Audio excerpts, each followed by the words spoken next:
നമസ്കാരം. സംസ്ഥാനത്ത് സാമൂഹിക സുരക്ഷാ പെൻഷനും ക്ഷേമനിധി ബോർഡ് പെൻഷനും ക്ഷേമ പെൻഷനും ഒക്കെ വാങ്ങുന്ന ആളുകൾ അറിഞ്ഞിരിക്കേണ്ട ഏറ്റവും പ്രധാനപ്പെട്ട ഒരു അറിയിപ്പാണ് ഈ ഒരു വീഡിയോയിലൂടെ നിങ്ങളുമായി പങ്കുവയ്ക്കാൻ ഉദ്ദേശിക്കുന്നത്. നമ്മളുടെ സംസ്ഥാനത്ത് രണ്ട് രീതിയിലാണ് പെൻഷൻ വിതരണം ചെയ്യുന്നത് നമുക്കെല്ലാവർക്കും അറിയാം.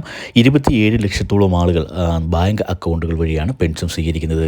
ബാക്കിയുള്ള ആളുകൾക്ക് നമ്മളുടെ സഹകരണ സ്ഥാപനങ്ങളിലെ ഉദ്യോഗസ്ഥർ വീടുകളിലേക്ക് എത്തിയാണ് ഇപ്പോൾ പെൻഷൻ വിതരണം ചെയ്തുകൊണ്ടിരിക്കുന്നത്. നമുക്കറിയാം, സംസ്ഥാനത്ത് 1600 രൂപയാണ് ക്ഷേമ പെൻഷനായി വിതരണം ചെയ്തുകൊണ്ടിരിക്കുന്നത്.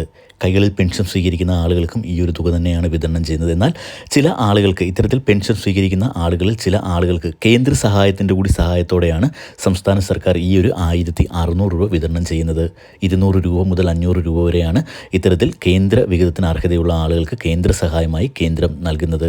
2023 ജനുവരി മാസം മുതൽ കേന്ദ്ര വിഹിതം, അതായത് 200 രൂപ ചില ആളുകൾക്ക്, അതോടൊപ്പം തന്നെ 400 രൂപ ചില ആളുകൾക്ക് 500 രൂപ, ഇത്തരത്തിലാണ് കേന്ദ്ര വിഹിതം കേന്ദ്ര സർക്കാർ നൽകുന്നത്. ഈ ഒരു തുക കൈകളിൽ പെൻഷൻ സ്വീകരിക്കുന്ന ആളുകൾക്കും അതോടൊപ്പം തന്നെ ബാങ്ക് അക്കൗണ്ടുകൾ വഴി പെൻഷൻ സ്വീകരിക്കുന്ന ആളുകൾക്കും കേന്ദ്ര സർക്കാർ നേരിട്ട് അക്കൗണ്ടുകളിലേക്ക് നിക്ഷേപിക്കുന്ന രീതിയാണ് ഇപ്പോൾ നിലവിലുള്ളത്. അപ്പോൾ ബാങ്ക് അക്കൗണ്ടുകൾ വഴി പെൻഷൻ സ്വീകരിക്കുന്ന ആളുകൾക്ക് അവർ ആധാർ കാർഡുമായി ലിങ്ക് ചെയ്തിട്ടുള്ള അക്കൗണ്ട് നമ്പറിലേക്ക് ഈ ഒരു തുക കൃത്യമായി തന്നെ എത്തിച്ചേരുന്നതായിരിക്കും. എന്നാൽ ഇപ്പോൾ 6 മാസത്തോളമായി ഈ ഒരു പെൻഷൻ തുക കുടിശ്ശികയാണ് എന്നാണ് അറിയാൻ കഴിയുന്നത്.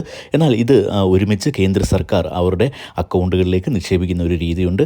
എപ്പോഴാണോ കേന്ദ്ര സർക്കാർ ഈ ഒരു തുക വിതരണം ചെയ്യുന്നത്, അപ്പോൾ ഈ ഒരു തുക മുഴുവനായി അവരുടെ അക്കൗണ്ടുകളിലേക്ക് എത്തിച്ചേരും. എന്നാൽ കൈകളിൽ പെൻഷൻ സ്വീകരിക്കുന്ന ആളുകളെ സംബന്ധിച്ചിടത്തോളം ഇത്തരത്തിലുള്ള ആളുകൾ അവരുടെ അക്കൗണ്ട് നമ്പർ തദ്ദേശ സ്ഥാപനങ്ങളിൽ ഏൽപ്പിക്കാത്തത് കാരണം ഈ ഒരു തുക നഷ്ടപ്പെടുന്ന ഒരു സാഹചര്യം ഉണ്ടാകുന്നു. അപ്പോൾ ഇത്തരത്തിലുള്ള ആളുകൾ ആർക്കെങ്കിലും പെൻഷൻ തുക അക്കൗണ്ടുകളിലേക്കാണ് സ്വീകരിക്കാൻ ഇനിയും താല്പര്യമെങ്കിൽ അവരുടെ ആധാർ കാർഡ് ലിങ്ക് ചെയ്ത അക്കൗണ്ട് നമ്പർ തദ്ദേശ സ്ഥാപനങ്ങൾ, അതായത് നമുക്ക് പെൻഷൻ തുക അനുവദിച്ചു തന്ന തദ്ദേശ സ്ഥാപനങ്ങളിലേക്ക് ഏൽപ്പിച്ചു കഴിഞ്ഞാൽ കൃത്യമായി സംസ്ഥാന വിഹിതവും അതോടൊപ്പം തന്നെ കേന്ദ്ര സർക്കാരിൻ്റെ വിഹിതം വിതരണം ചെയ്യുമ്പോൾ ആ ഒരു തുകയും നമ്മളുടെ അക്കൗണ്ടുകളിലേക്ക് എത്തിച്ചേരുന്നതായിരിക്കും. ആധാർ കാർഡുമായി ലിങ്ക് ചെയ്തിട്ടുള്ള അക്കൗണ്ട് നമ്പർ വഴി പെൻഷൻ സ്വീകരിക്കുന്ന ആളുകൾക്ക് ഇത്തരത്തിൽ 1 രൂപ പോലും നഷ്ടപ്പെടുകയില്ല.